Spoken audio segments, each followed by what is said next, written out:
segenap syaraif, segenap pimpinan pondok pesantren, pimpinan majelis ta'lim, serta segenap ustadzah yang mudah-mudahan semuanya selalu berada dalam keberkahan, semuanya selalu dalam bimbingan dan lindungan Allah Subhanahu wa taala. Serta tentu saja semua yang hadir di majelis ini, baik ibu-ibu, kakak-kakak, adik-adik, anak-anak, yang mudah-mudahan selalu dalam rahmat ridha Allah Subhanahu wa taala, disayang Allah, dirahmati Allah, dicintai Rasulullah, disyafaati Rasulullah Muhammad sallallahu alaihi wasallam insyaallah. Amin ya rabbal alamin. Temanya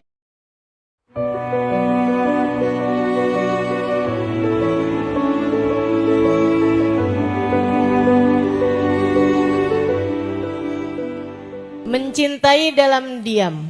Siapa dulu yang kamu maksud di situ? Rata-rata si orang kalau dibilang mencintai dalam diam, kebanyakannya adalah mencintai lawan jenis. Begitu ya. Bagi adik-adik yang belum menikah, gitu kan. Naksir, seneng tapi tidak berani mengungkapkan. Hingga yang ada adalah berlalu jam demi jam di waktu malam dengan mata yang tak juga mau terpejam karena memikirkan seseorang yang mungkin saat itu sudah ngorok dengan dalam.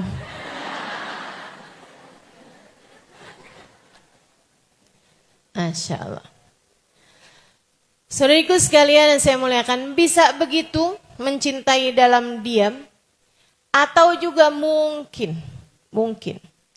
ada perempuan-perempuan yang sebenarnya ada seorang laki-laki tidur di sampingnya, akan tetapi hatinya melalang buana, memikirkan sesosok tubuh, sesosok makhluk yang lain yang tidak ada di sampingnya, akan tetapi dia tahu hatinya lebih mencintai laki-laki tersebut. Dia bilang, saya mencintai dia dalam diam. Itu bisa begitu maknanya, atau bisa ada yang lebih tinggi daripada itu. Ketika hatimu diam-diam, ketika kalimat di lisanmu tak terucap, akan tetapi hatimu mengembara pergi kepada seorang manusia yang meski tubuhnya tak lagi ada di atas muka bumi, akan tetapi rahmat dan kasih sayangnya akan senantiasa ada untuk kita umatnya. Jadi masalahnya kepada siapa cintamu tertuju? Ia bisa merupakan pintu-pintu pembuka zina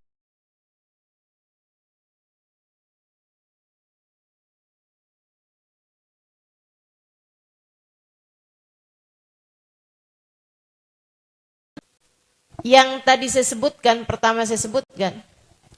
Seorang perempuan mencintai seorang laki-laki yang mungkin sering dia lihat lewat di depan rumahnya, yang mungkin sering dia lihat di halaman sekolahnya, di halaman fakultasnya, atau mungkin seorang laki-laki yang dia sering bersinggungan dengannya di tempat kerja, akan tetapi dia merasa, bukankah kalau saya mendekatinya Bukankah kalau saya menunjukkan rasa cinta saya kepadanya, itu adalah sesuatu yang dosa, atau saya khawatir nanti saya akan kecewa. Maka dia pun memilih untuk mencintai dalam diam. Dek, saya manggilnya Dek nih yang beginian nih. Kayaknya nggak kebayang kalau umur perempuan tersebut 50 tahun. Masa 50 tahun masih pakai seragam sekolah? Teman-teman sekalian, untukmu yang sedang berada di dalam rasa yang seperti itu adalah ujian yang Allah Subhanahu wa taala berikan kepadamu untuk Allah mengujimu. Namun sebelum kamu merasa, aduh ujian ini sangat berat ya Ustazah, teman-teman sekalian yang saya muliakan, kamu juga harus tahu bahwa itu adalah sebuah kenormalan. Kamu normal. Kalau masih senengnya sama orang yang pernah kamu lihat. Yang gak normal tuh, orang-orang tuh nonton drama Korea, sampai aktor yang dia lihat di drama Korea, dia pasang posternya di mana-mana. Ini yang ketawa merasa atau gimana nih? Sampai jangankan ketemu orangnya, baru ngelihat fotonya doang.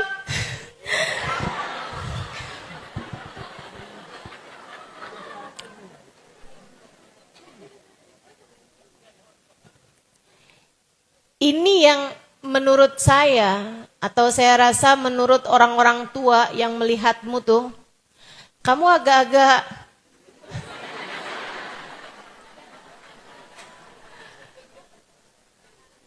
agak-agak nggak normal gitu. Dalam pandangan kami para orang tua ini ya. Saudaraku sekalian yang saya muliakan, atau misalnya gitu, kamu jatuh cinta kepada yang kamu pikir ada, alien.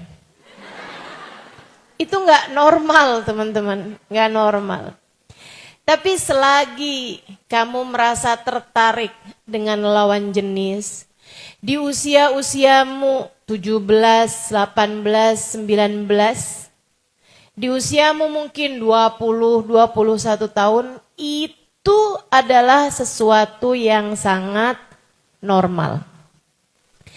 Kalau saya liatin sih jatuh cinta kepada lawan jenis seperti ini nih, kayak semacam penyakit cacar buat hidup orang. Kayaknya semua orang pasti pernah kena deh, betul nggak?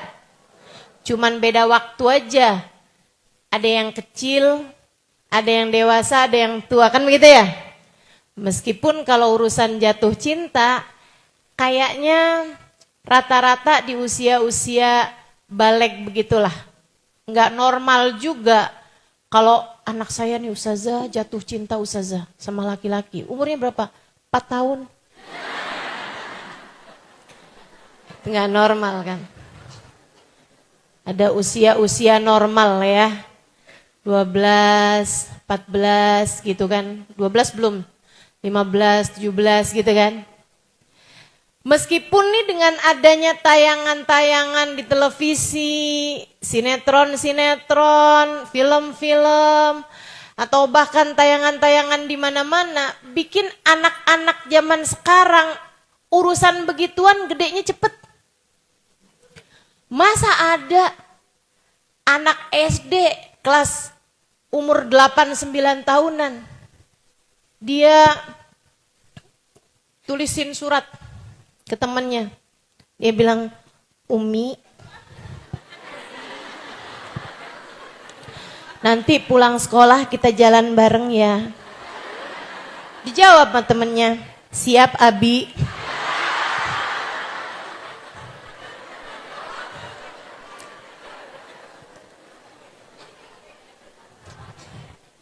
Inna lillahi wa inna ilaihi raji'un. Saudaraku sekalian saya muliakan, sesuatu hal yang normal. Tapi sekali lagi saya sampaikan ini ya. Itu normal terjadi padamu dan kamu bukan satu-satunya. Semua orang kena hal tersebut. Terjadi kepada diri semua orang. Ustazah ngalamin juga. Jangan tanya saya. Terjadi pada diri semua orang, teman-teman saudaraku sekalian.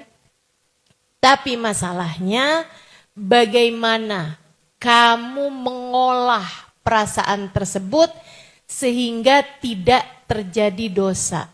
Jatuh cintanya terjadi kepada semua. Akan tetapi kewajibanmu adalah mengolah perasaan tersebut sehingga tidak terjadi dosa. Dengarkan saya, Dek.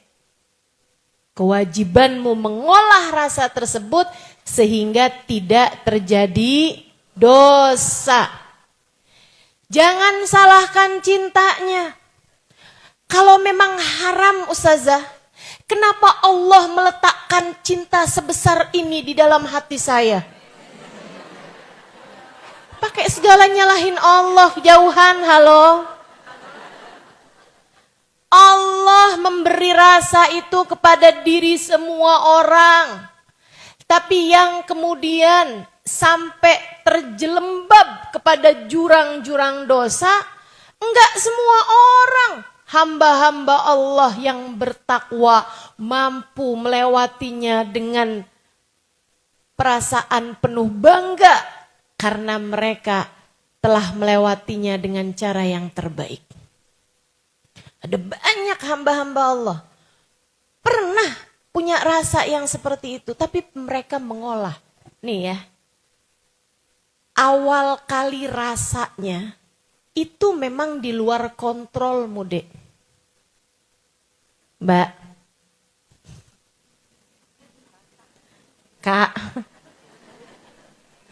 awal rasanya datang di luar kontrolmu. Kamu tidak bisa memilih kepada siapa hatimu jatuh cinta. Awal rasanya di luar kontrolmu. Ini kenapa banyak emak-emak senyum-senyum nih? Ingat zaman muda? Iya, nggak apa-apa. Awal rasa itu datang di luar kontrol. Sekali lagi, kamu tidak pernah punya pilihan untuk bisa memilih kepada siapa kamu jatuh cinta. Nggak bisa tuh. Jatuh cinta itu adalah niscaya, maksudnya sesuatu hal yang gitu aja gitu. Allah SWT taruh gitu kan. Ketika kamu merasa waktu tiba-tiba berhenti berputar.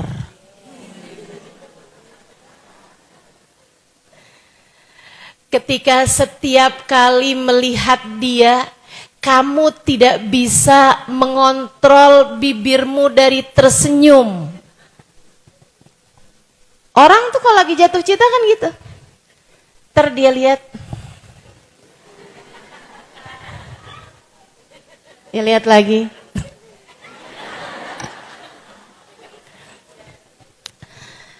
Dia ngerasanya tuh orang lagi ngeliatin dia gitu, padahal kagak.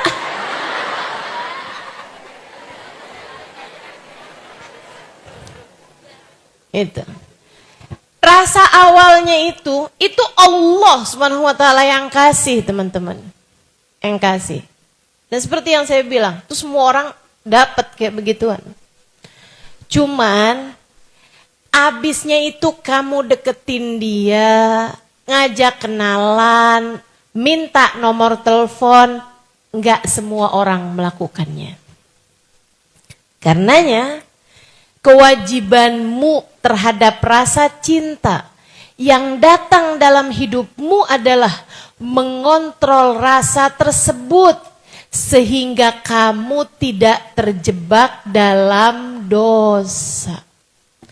Apa dosanya? Saudara sekalian, kalau kamu mengikutinya, itu adalah pintu gerbang gerbang pertama. Walaupun rasa cintanya Allah kasih, habisnya itu setan datang kepada hatimu, teman-teman.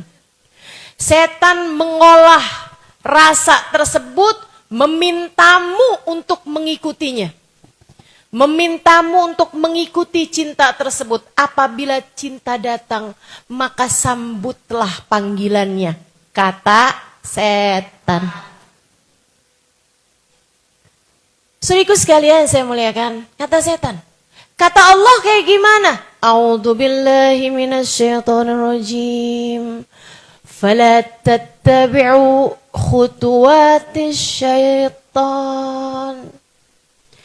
Janganlah kalian mengikuti langkah demi langkahnya setan.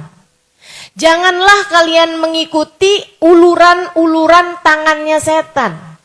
Janganlah kalian ikuti arah yang diarahkan sama setan. Itu setan semuanya tuh. Buktinya apa? Ya kalau kamu mau bukti, teman-teman sekalian, coba kamu ikuti perasaan seperti itu, ngajak kamu kemana? Ngajak kamu berantakan hidupnya, berantakan pikirannya, berantakan hatinya. Berantakan semuanya. Ada berapa banyak anak-anak berprestasi, kemudian menjadi kehilangan prestasinya hanya karena sibuk pacaran. Betul?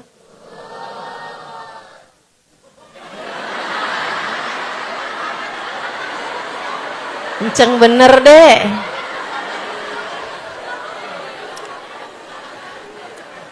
Jangan salah, bahkan ada berapa banyak rumah tangga yang hancur hanya karena sang suami ataupun sang istri merasa sekarang hati saya sudah mencintai yang lain selain dirinya. Ada banyak banget yang kayak begitu. Kejadian banyak, teman-teman saudaraku sekalian. Gimana ya, hati saya sudah tidak cinta lagi kepadanya. Kenapa? Kamu mengikuti ajakan-ajakan setan. Ketika setan tersebut menjadikan rasa cinta yang Allah SWT letakkan kepada hatimu sebagai sebuah ujian, dia jadikan sebagai sebuah jebakan demi jebakan mendekatkanmu kepada perzinaan. Na'udzubillah min dzalik. Ustazah, ini tuh nggak zina kok, cuman seneng aja ustazah. Seneng apa? Seneng berdua-duaan. Kamu pikir setan tuh nggak punya pengalaman kerja apa? Setan itu pengalaman kerjanya ribuan tahun. Menggodamu kecil banget buat setan. Setan itu gak bakalan ngajakin anak yang biasa pergi ngaji, bakti sama orang tua, buat langsung zina. Gak sebodoh itu. Dia akan mengajakmu buat kenalan. Kalau kenalan kayak dosa apa kayak nggak dosa? Kayak nggak dosa, betul nggak? Halo? Kamu ngelihat zina dosa besar apa nggak? Oke, sekarang kamu ngelihat kenalan dosa besar apa dosa aja apa nggak dosa?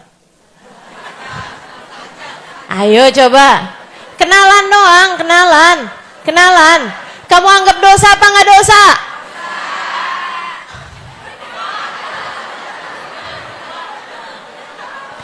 Ini karena saya ngomongnya di masjid. Karena saya nanyanya di masjid. Coba saya nanyanya di sekolah, bukan sebagai Ustazah Halimah, beda lagi jawabannya. Banyak di antara akhwat kita, anak-anak kita, banat kita yang menganggap kenalan doang apa salahnya. Kenalan kok. Di mana letak salahnya? Abisnya kenalan, tukeran nomor HP. Boleh nggak minta HP kamu? Saya cuman punya satu. Maksud saya nomornya juga cuman punya satu. Teman-teman sih sekalian, sampailah kemudian mereka kenalan. Dari awalnya salam, kemudian sapa. Kan gitu ya? Nyapanya lewat chat. Hai. Bermula dari hai. Saudaraku sekalian. Habis itu kemudian jawab, hai juga. Apa kabar? Saya yang tadi minta nomor telepon kamu.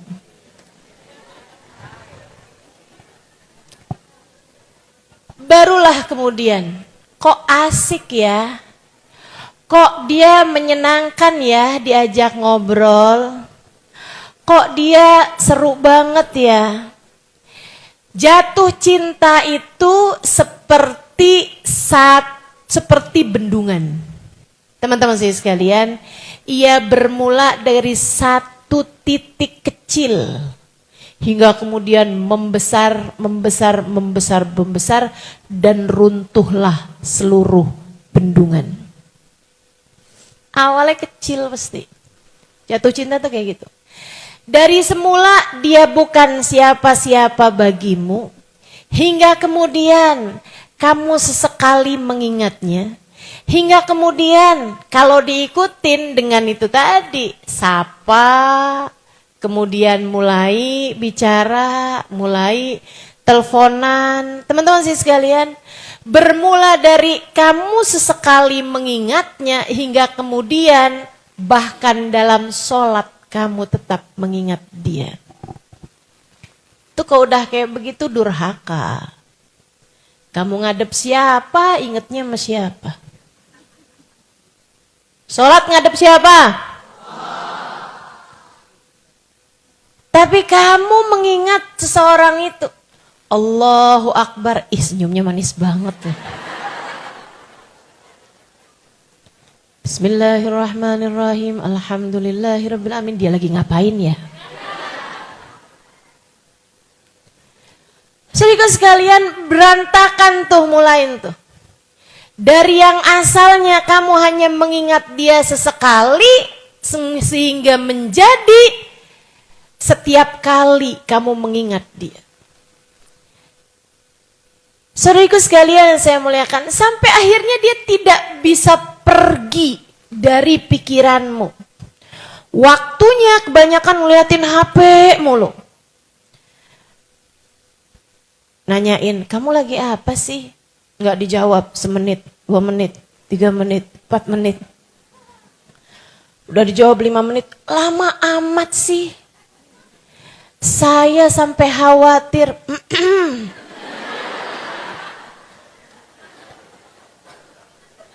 Ya Allah, ya Allah. Rusak sudah hidupmu teman-teman. Tuh kalau kayak begitu tuh kamu udah terjangkit. Ya. Terjangkit virus namanya jatuh cinta. Abisnya itu kalau udah teleponan, tungguin aja. Pengen ketemuan, kemudian ketemuan. Dari yang asalnya ketemuan senengnya bareng-bareng, lama-lama berduaan aja ya, yang lain rese. Dari yang berduaan tapi masih seneng nyari tempat-tempat yang rame, sampai mulai deh tuh nyari tempat-tempat yang sepi, terakhir lagi bokek, pacaran di atas kuburan.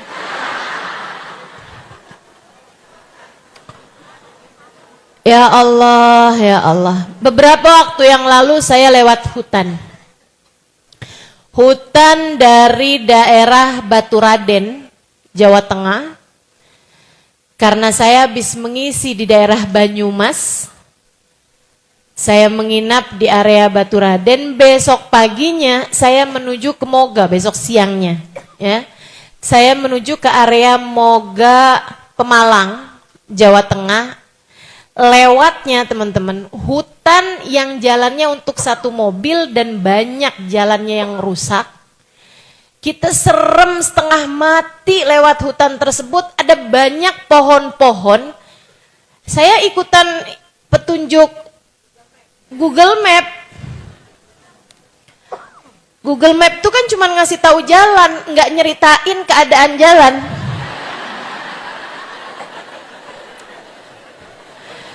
Saudariku sekalian yang saya muliakan, ya mau marah gimana juga kan? Itu sampai dari rimbunnya hutan di situ itu, sampai ada banyak hutan-hutan tuh yang ditumbuhin kayak tali-tali buat gantungannya Tarsan. Tahu gak sih? Sampai kayak begitu, dari lebatnya akar-akar pohon yang menggantung gitu. Sampai bener-bener rimbun, serem banget perjalanannya teman-teman. Lagi tengah-tengah saya ketakutan, khawatir maksudnya ya. Khawatir seperti itu, khawatir juga tiba-tiba jalannya putus gitu kan. Nggak ada jalan misalnya gitu. Ini gimana nih Google Map yang terhormat? Lagi kayak begitu teman-teman saya sekalian, di semak-semak. Saya lihat ada sebuah motor yang di atasnya ternyata terdapat seorang laki-laki dan perempuan yang sedang berpacaran. Rasanya pengen saya timpuk aja tuh.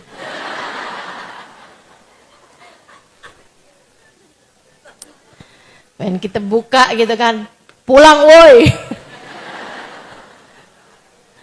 Ibu bapak kamu nyangkul di sawah, nyekolahin anaknya biar pada jadi pinter. Malah nyari semak-semak buat berduaan. Innalillahi wa inna ilaihi raji'un. Nah kalau udah berduaan kayak begitu, di tempat sepi kayak begitu, bagaimana kamu punya kendali terhadap bisikan setan untuk mengajakmu kepada perbuatan yang haram? Dari yang awalnya mungkin hanya sekedar genggaman tangan. Kemudiannya abisnya dia nangis, masa sih saya nggak pelukin? Untuk memberikan kehangatan. Habisnya itu kami hanya saling bersandar. Habisnya itu udah deh gitu. Ngeri teman-teman saudara sekalian.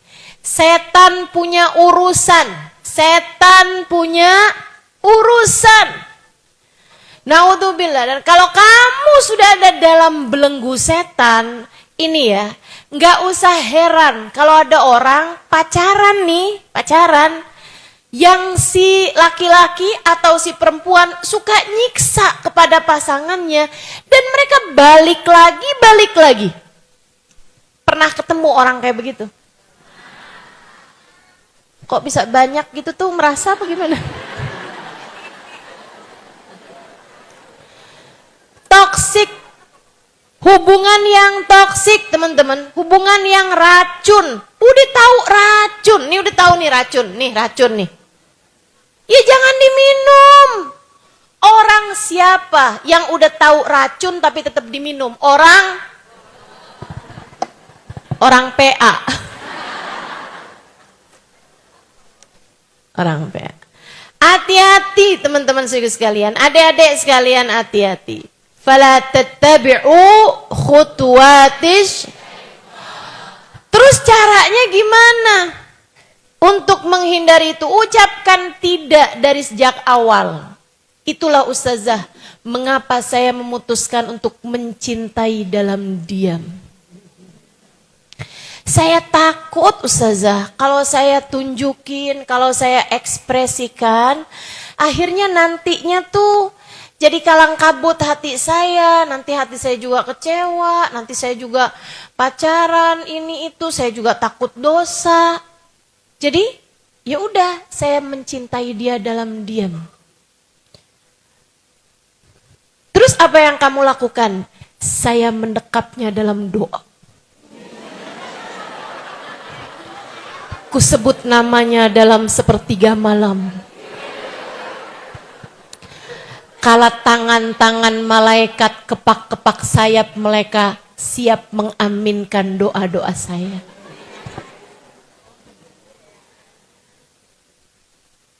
Doa di sepertiga malam tuh mustajab. Ngapain minta dia?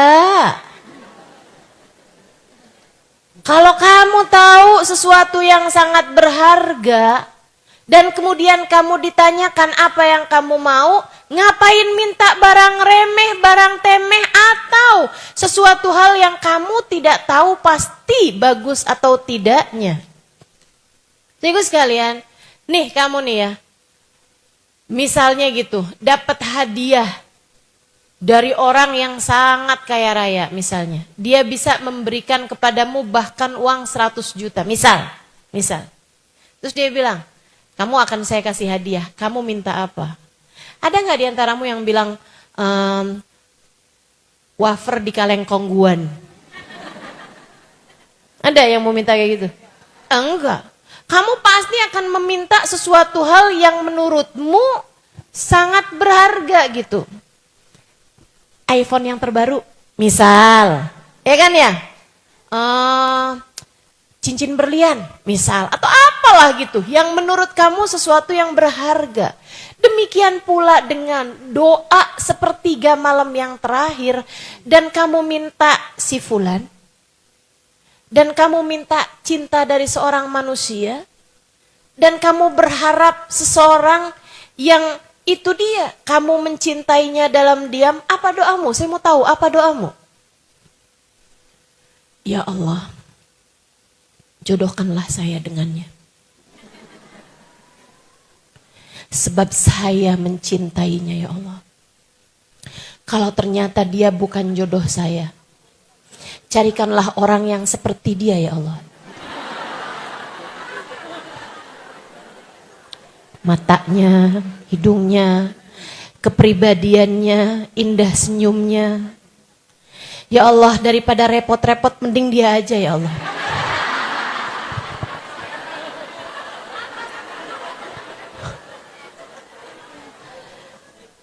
Ayolah, kamu mau doa apa? Mau doa apa? Sehingga sekalian saya muliakan. Iya. Habis gimana dong Ustazah? Sekarang pacaran gak boleh. Mencintai dalam diam, dalam doa juga gak boleh. Yang sebaiknya apa? Saya pernah lama berpikir hal ini. Karena saya sukanya mikir. Kenapa Allah mengenalkan rasa cinta sedalam, seperih itu dalam hati kita. Saya kalau liatin cinta, jatuh cinta, semua jatuh gak sih? Rasanya perih. Betul? Rasanya sakit. Orang tuh kalau lagi jatuh cinta, hatinya rasanya sakit. Enggak kok Ustazah seneng. Oh tunggu dulu. Senengnya berapa persen, susahnya berapa persen? Betul apa enggak? Coba tuh, kalau kamu lihat ada temen kamu yang lagi pacaran, kamu deketnya sama seorang temen kamu lagi pacaran. Saya nggak lagi bilang kalau kamu lagi pacaran, enggak, temen kamu.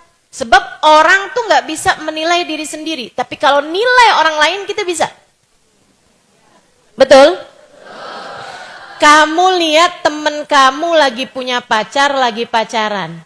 Nih ya, kamu misalnya satu geng beberapa orang lah, ada 4-5 orang, satu perkumpulan gitu, biasa kemana-mana bareng ada 5 orang. Satu orang temen lagi jatuh cinta, jadi nyebelin apa jadi asik?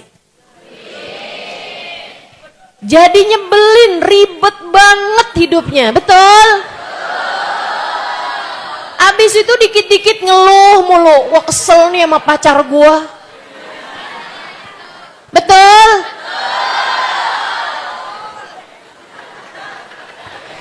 Terlihat hidup dalam bahagia atau terlihat hidup menyedihkan? Banget.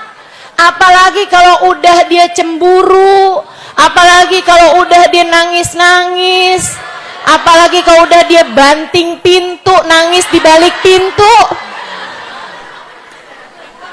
Siapa sih tuh yang ngajarin nangis di balik pintu? Saudaraku sekalian yang saya muliakan, jadi suatu yang gak asik, orang jatuh cinta tuh jadi bego teman-teman. Ini istilahnya seorang psikolog ya. Orang tuh kalau jatuh cinta, itu ada apa istilahnya neuron dalam pikirannya, teman-teman saya sekalian. Hormonal neuron yang setara dengan narkoba. Yang setara dengan narkoba, dengan narkotika. Jadi nggak bisa berpikir waras, jadi nggak bisa lagi memuliakan orang tua. Jadi repot semuanya, berantakan semuanya teman-teman. Ya mestinya kayak gimana Ustazah? Olahlah rasamu hingga rasamu tidak menjebakmu, mengantarkanmu kepada perbuatan dosa. Saya lama mikirin, kenapa sih? Kenapa gitu? Apa hikmahnya? Allah memberikan rasa cinta di hati kita kepada seseorang gitu. Sampai bikin berantakan hidup kita, sampai hati kita terpenuhi dengan dia, sampai kita mikirin dia terus-terusan gitu. Dan saudaraku sekalian, wallahu a'lam, tapi saya rasa kenapa Allah mengenalkan kepada kita rasa cinta yang bisa begitu dalam dan menyiksa di hati kita? Karena Allah hendak memberitahu kita bahwa kamu bisa mencintai sedalam itu. Kamu bisa mencintai sebesar itu. Kamu bisa punya rasa ingat kepada seseorang seintim itu, sebanyak itu. Maka jadikanlah orang itu. Hanya beberapa hari saya berjumpa dengan beliau. Kurang lebih sebulan, 2 bulan lah ya. Maksudnya bukan di waktu yang panjang kebersamaan. Akan tetapi subhanallah, menorehkan kisah indah luar biasa. Saya jumpa sama beliau di kota Tarim.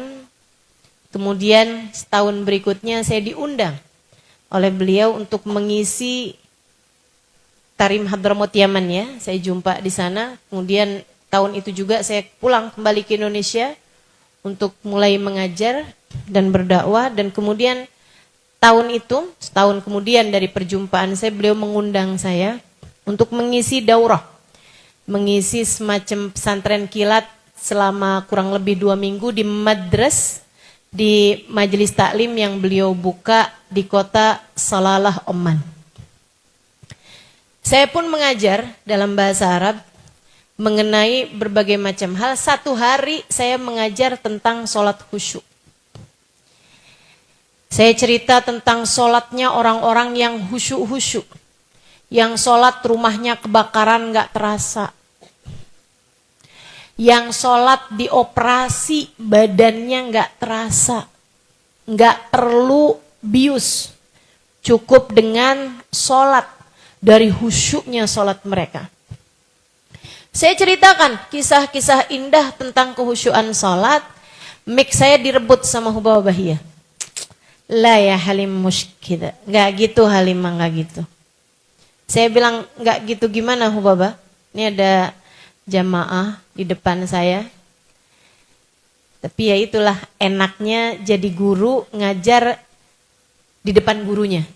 Ya, kalau ada salah-salahnya langsung ditegur. Nah, sekarang nggak ada guru saya nih. Mudah-mudahan yang saya sampaikan bukan sesuatu yang salah. Karena memang sudah, saya hanya melanjutkan apa yang disampaikan guru-guru kami ya. Jadi insya Allah keakuratannya teruji lah. Sehingga sekalian, Hubaba Bahiyah rebut mic saya, kemudian beliau bilang, gak gitu Halimah, gak gitu. Saya bilang gak gitu gimana Hubaba? Haula kata beliau, yang kamu ceritakan itu adalah orang-orang lain itu, mereka halimah. Jangan kamu anggap satu hari kita bisa sholat, rumah kita kebakaran, kita nggak terasa. Jangan pernah harap satu hari kita dioperasi terus kita bilang sama dokternya nggak usah pakai obat bius, saya akan sholat aja. Kejauhan nak kamu bahasnya. Andai sholat itu tangga, yang kamu ceritakan adalah orang-orang yang berada di tangga yang paling tinggi. Sementara kita nih, andai tangganya nih 100, kita nih di tangga bawah nih. Dari tangga 2 naik tangga 3, naik tangga 4, merosot lagi. Sholat kita masih yang nyari kunci gak ketemu, giliran sholat inget. Betul? Gitu tuh, kayak gitu. Giliran lagi sholat bising banget. Ustazah kok tahu? Saya juga gitu. Teman-teman saya sekalian, saya muliakan, kata Hubabah itu suatu hal yang kejauhan kamu halimah bahasnya. Terus saya bilang, Hubabah kalau kayak gitu, kan kita kan perlu mendekat kepada Allah nih. Sementara kita gak bisa mendekat kepada Allah lewat jalur sholat khusyuk, gimana cara kita mendekat kepada Allah? Beliau bilang, mereka memang bisa mendekat kepada Allah, tapi kita enggak. Mendekat kepada Allah lewat sholat khusyuk, kita enggak. Kita sholat halimah, jangan tinggal sholat. Kita sholat, kita kerjain. Akan tetapi berharap kita dekat dengan Allah karena sholat kita yang masih bising berisik itu. Enggak. Bukan lewat jalur situ kita bisa dekat dengan Allah SWT. Sebagai murid saya pun bertanya, kalau begitu lewat jalur yang mana Hubabah? Dan Hubabah mengatakan, ma'ana nabi ya khair nabi. Kita punya nabi seindah-indah nabi. Kita punya nabi besar Muhammad. Ada di tingkat tertinggi kedekatan dengan Allah Tuhan kita. Nabi Muhammad, Allah menyampaikan tentangnya, wa rafa'na laka dzikrak, dan sungguh telah kami tinggikan namamu wahai Nabi Muhammad, hingga aku sejajarkan namamu bersama dengan namaku, aku sandingkan namamu dengan namaku di tiang-tiang surga, di tiang-tiang arsy ataupun di pintu-pintu surga. Kita punya nabi, orang terdekat dengan Allah Subhanahu wa taala. Manusia paling tercinta di sisi Allah Subhanahu wa taala. Manusia paling diterima oleh Allah Subhanahu wa taala. Manusia yang oleh Allah dipegangkan padanya kunci surga. Wa miftahul jannah biyadi. Kunci surga aku yang pegang, kata Nabi besar Muhammad sallallahu alaihi wasallam. Adam wa man dunahu tahta liwa'i yaumal qiyamah. Nabi Adam dan nabi yang sesudahnya hanya akan berada di belakang benderaku di hari akhirat nanti.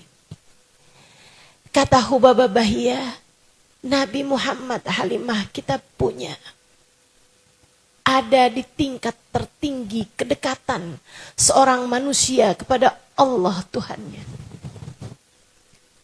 Kamu hanya perlu memanggil-manggil beliau. Panggil terus. Panggil terus. Sebab cinta kepadanya tak ada yang tak terbalas. Cinta kepada Nabi Muhammad tak akan pernah menjadi cinta yang bertepuk sebelah tangan. Cinta kepada Nabi Muhammad tak akan pernah menjadi cinta yang mengecewakan. Cinta kepada Nabi Muhammad hanya akan berbuah dengan rasa manis dunia sebelum kelak di hari akhirat nanti. Kita punya Nabi Muhammad. ini adalah yang paling mungkin untuk kita lakukan dalam rangka pendekatan kepada Allah. Saya tanya lagi, bagaimana cara saya memanggil Rasulullah Bapak? Dengan banyak sholawat-kah? Dengan sering ucap salam-kah? Dengan sebanyak mungkin berziarah ke Madinah-kah? Atau menghadiri majelis maulid-kah? Hubabah tersenyum, kemudian menjawab, Halimah, cintai Nabi Muhammad sebisamu mencintai seseorang. Rindui Nabi Muhammad sebisamu merindukan seseorang. Bukankah kamu pernah merindukan seseorang hingga mengalir deras air mata kerinduan padanya? Bukankah kamu pernah jatuh cinta kepada seseorang yang membuatmu ingat lihat apapun mengingat dia? Bukankah kamu pernah menjadi seseorang yang ada banyak dia dalam pikiranmu? Jadikan orang itu Nabi Muhammad sallallahu alaihi wasallam. Saat itu kamu tak akan pernah disia-siakan oleh Allah. Saat itu kamu sama saja dengan memanggil-manggil Rasulullah. Nanti Nabi Muhammadnya akan kesian padamu. Beliau akan turun membukakan pintu dan memapahmu, dibawanya kamu hingga puncak. Dibawanya kamu mendekat kepada Allah Subhanahu Ta'ala. Jadi Dek, kenapa kamu bisa punya rasa cinta sebesar itu kepada seseorang? Itu adalah pelatihan yang Allah Subhanahu wa Ta'ala berikan kepada hatimu untuk kamu pakai rasa cinta tersebut kepada seorang manusia yang akan menjadi penyelamat bagimu, pemberi syafaat bagimu, syafi'il musyaffa', pemberi syafaat fid dunya wal akhirah, di dunia hingga kelak di hari akhirat. Cintai Nabi Muhammad. Jadi Dek, kalau kamu ngelihat ada teman-teman kamu yang pada punya pacar, jangan kamu ngerasanya, saya iri, saya kapan ya? Saya kok nggak pernah ditaksir orang. Ustadzah doain dong biar saya ditembak. Saya kaget setengah mati waktu dengernya. Ini istilahnya adik-adik zaman sekarang kan gitu kan. Dia nembak gue. Kena enggak? Pas di jantung.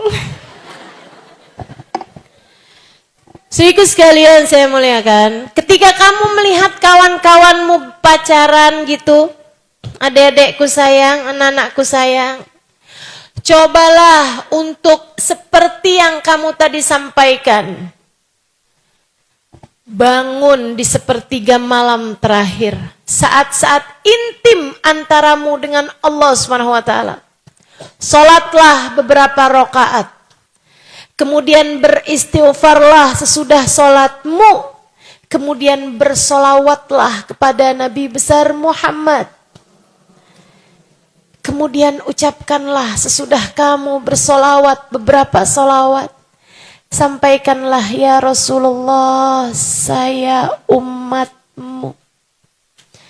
Teman-teman saya pada mulai punya pacar, wahai Rasul. Tapi saya tidak mau melakukannya, andai pun ada yang datang mendekati saya. Karena saya berharap menjadi umat yang kau terima cinta dari saya untukmu. Ya Rasulullah, pandanglah aku dengan pandangan kasih sayangmu. Lihatlah diriku wahai Rasul, yang selalu berucap La ilaha illallah Muhammad Rasulullah. Engkau utusan Allah untukku. Aku hanya akan memperkenankan hatiku untukmu ya Rasulullah. Berkenanlah ada dalam hatiku untuk aku mencintaimu. Itu enak. Itu enak. Kemudian rasakan betapa damai cintanya. Rasakan. Begitu indah cintanya, rasakan. Begitu indah kasih sayangnya saat itu. Kamu akan menjadi seseorang yang setiap kali disebutkan namanya, lisanmu akan segera bersolawat padanya. Saat itu, kamu akan mencari-cari tahu tentangnya.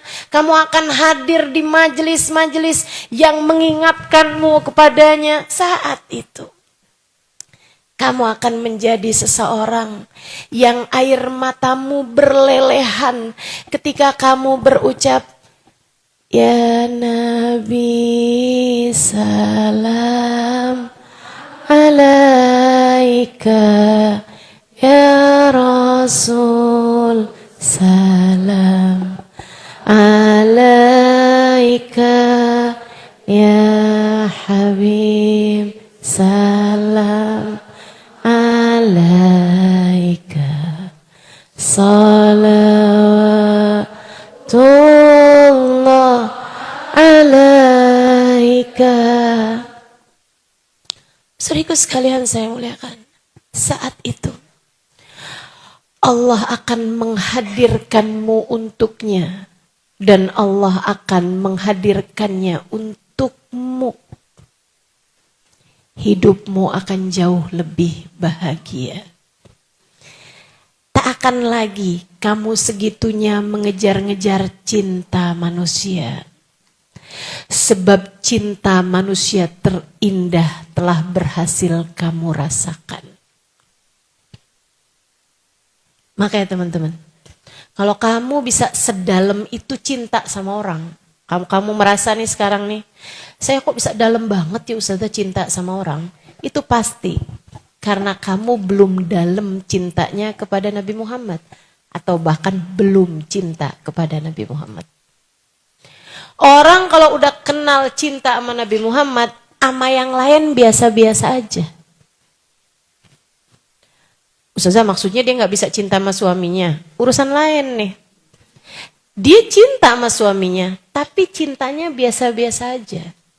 Gak akan ada ceritanya, suami saya nih sekarang jatuh cinta perempuan yang lain. Cinta ditolak, sianida bertindak. Gak ada. Gak akan ada ceritanya, orang kalau udah cinta sama Nabi Muhammad di hatinya nih gede teman-teman. Gak akan ada ceritanya sampai dia itu berusaha cari tahu kemana pergi suaminya. Kemudian kau besar cintanya nih kepada Nabi Muhammad SAW.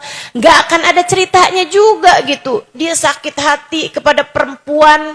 Sakit hati yang besar banget pada perempuan yang suaminya jatuh cinta lagi kepadanya. Sampai bikin dia akhirnya, jadi suami saya bisa selingkuh, saya juga.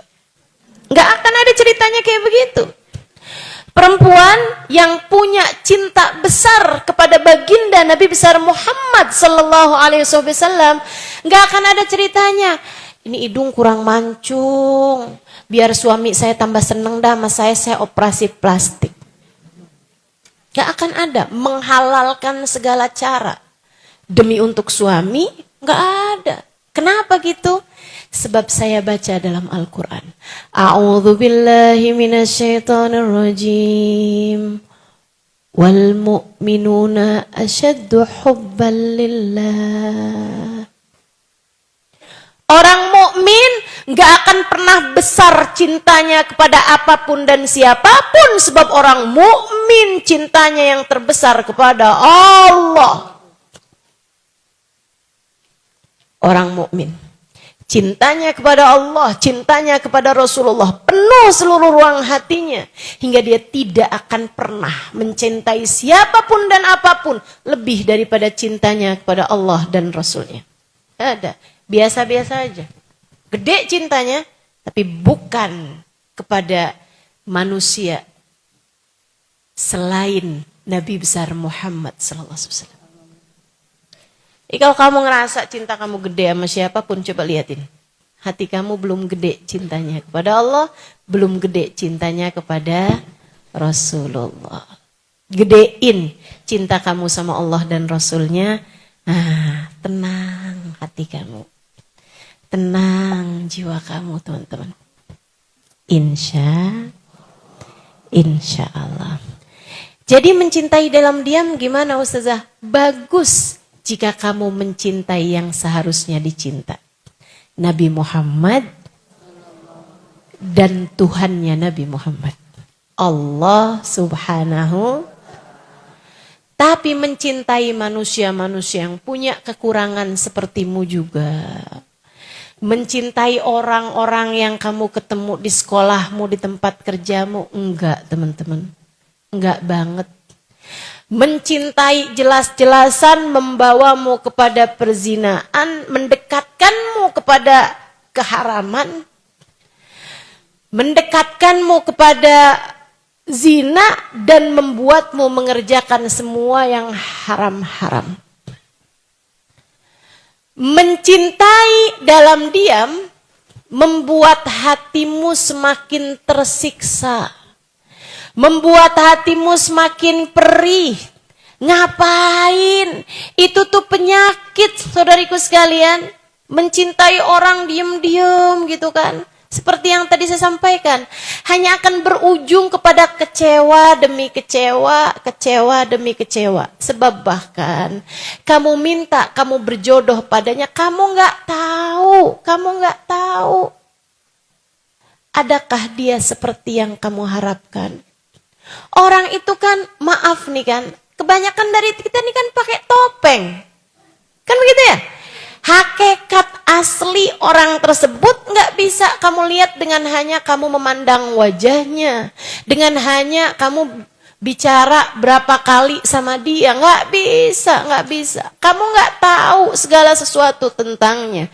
Makanya sering saya sampaikan, saudaraku sekalian saya muliakan, orang pacaran bilangnya biar kenal, biar nanti nikah enak udah kenal. Seberapa bisa kamu kenal?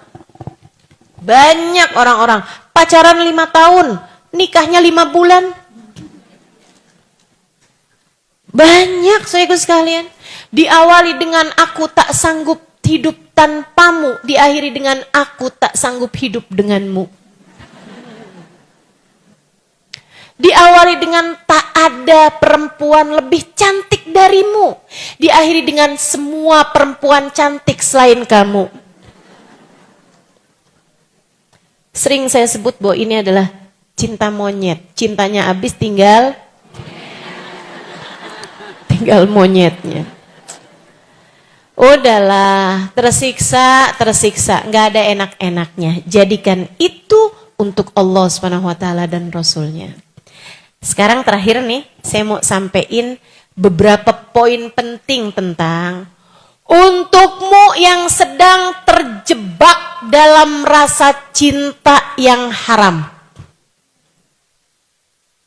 Untukmu yang mendengarkan di sini ataupun yang mendengarkan secara online kajian saya, yang sedang terjebak dalam cinta yang haram, entah itu mencintai yang tidak dalam hubungan pernikahan, adik-adik nih belum menikah, udah pacaran, sering jalan bareng, atau bahkan ya gitulah ya.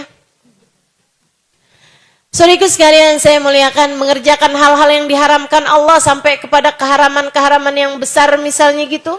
Atau untukmu yang bahkan sudah menikah akan tetapi hatimu terjebak kepada mencintai yang tidak halal bagimu. Saya kasih tahu caranya keluar dari jebakan-jebakan itu. Step by stepnya keluar. Yang pertama, saya udah tulisin nih. Tips meninggalkan perbuatan dosa. Terutama dosanya zina ini ya. Dosanya zina atau hal-hal yang mendekatkan kepada zina. Yang pertama, taubatilah dengan sungguh-sungguh. Taubati yang sungguh-sungguh. Nangis sama Allah, ya Allah, nih kalau saya meninggal dalam keadaan seperti ini ya Allah. Gimana saya menghadapi pertanyaan mungkar nakir? Ya Allah, kalau saya meninggal pada masa-masa seperti ini ya Allah, hati saya sedang kayak gini, gimana ceritanya ya Allah? Bagaimana wajah saya? Bagaimana saya bisa berjumpa dengan Nabi Muhammad?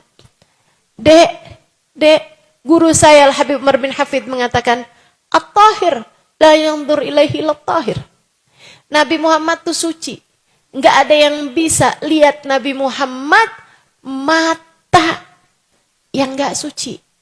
Mata yang belepotan dosa. Mata yang kotor dengan selalu melihat sesuatu yang diharamkan Allah SWT. Jangan mimpi buat bisa lihat Nabi Muhammad SAW di akhirat nanti.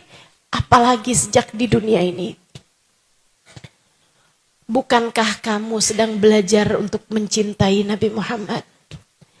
Kalau masalahnya seperti itu, maka orang kalau lagi pacaran, yang dilihat barang haram semua.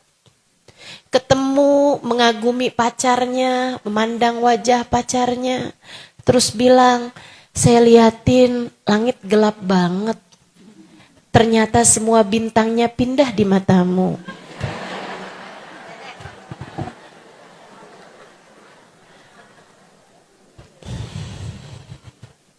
Itu setan semua teman-teman.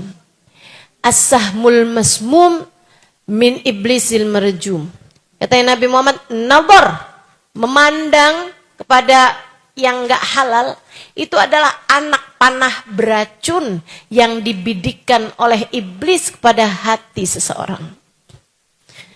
Pandangannya udah penuh racun semua itu baru mandang. Belum lagi kalau terjadi hal-hal yang tidak diinginkan ya, meskipun mereka berdua menginginkannya, nyari hotel, aduh udah bahaya semua tuh matamu itu. Bukankah kamu berharap bisa memandang wajah Nabi Muhammad? Bukankah kamu berharap di akhirat nanti kamu bisa memandang wajah Sayyidah Fatimah Zahra?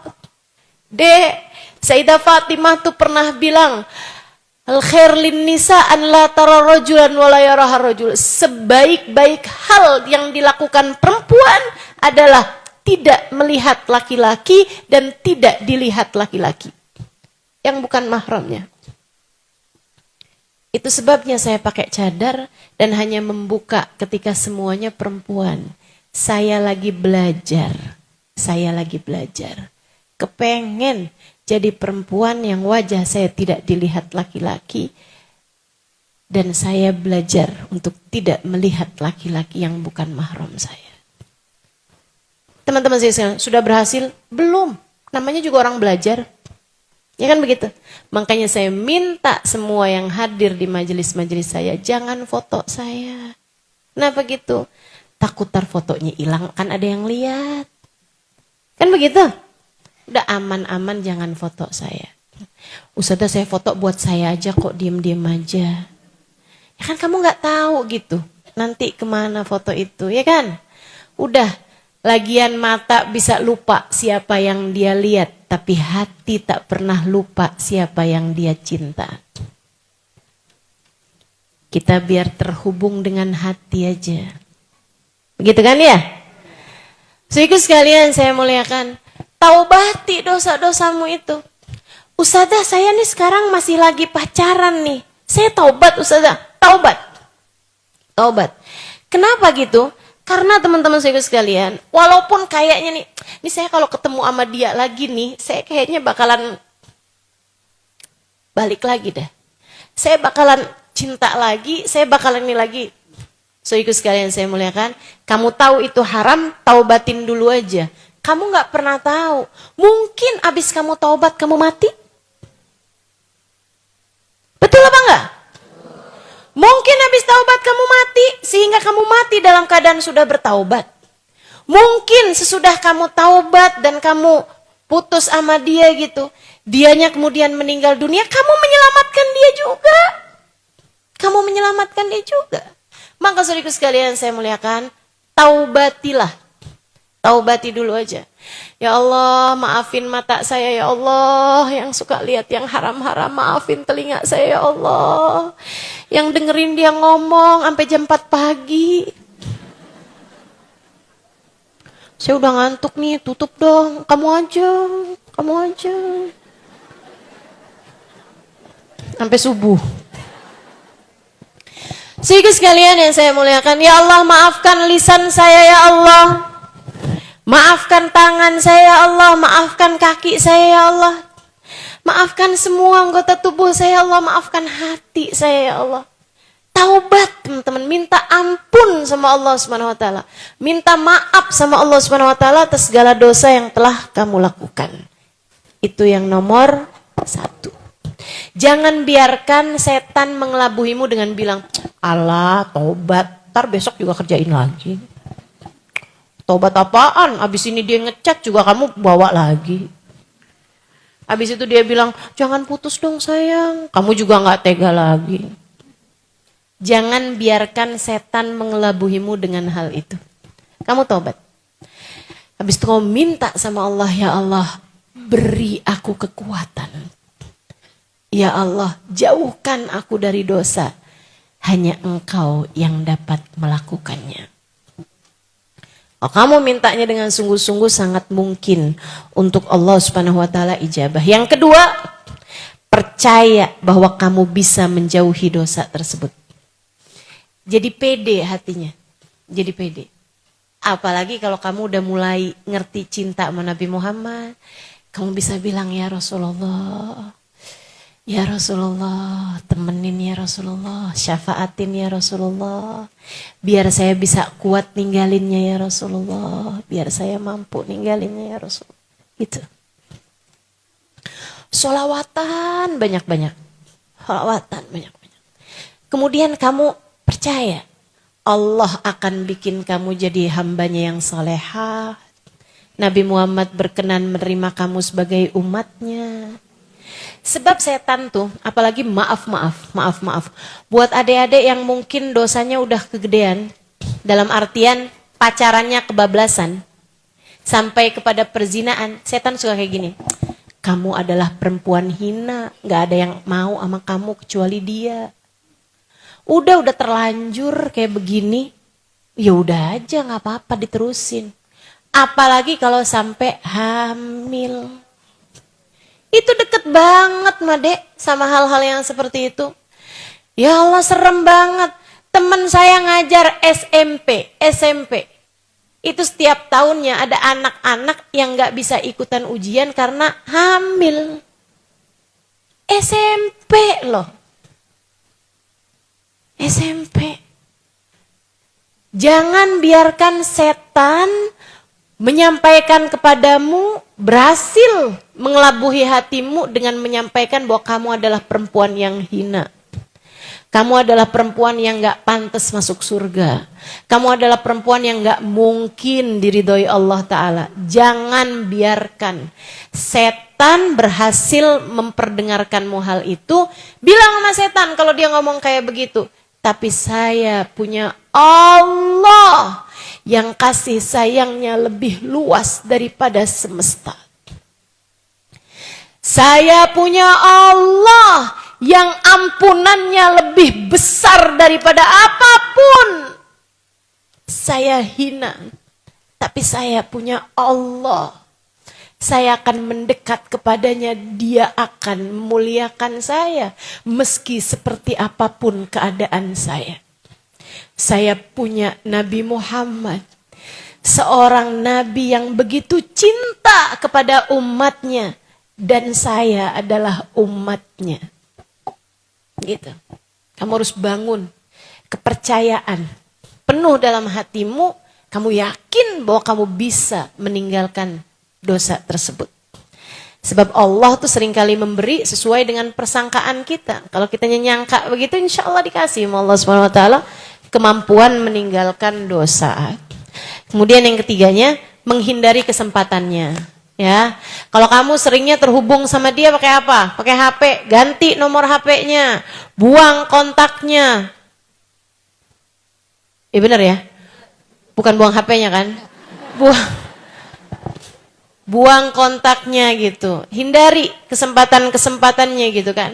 Kalau dia ketemu mau datang itu, jangan temuin. Jangan temuin. Kalau kamu memang harus ketemu gitu karena tinggal masih dalam lingkungan yang sama gitu ya, kayak di kantor atau apa gitu, jangan pernah ada kesempatan untuk berdua-duaan dengan dia. Hindarin aja, hindarin. Cari temen, kalau perlu deketi teman-teman kamu untuk kemudian minta biar nggak ada kesempatannya. Karena memang teman-teman saya sekalian, kan Nabi Muhammad bilang, ma khala rajul wa imra'ah illa wa syaitan talituhuma. Tidaklah berduaan laki-laki dan perempuan kecuali yang ketiganya adalah setan. Kemudian yang keempat, menjauhi pergaulan dan lingkungannya.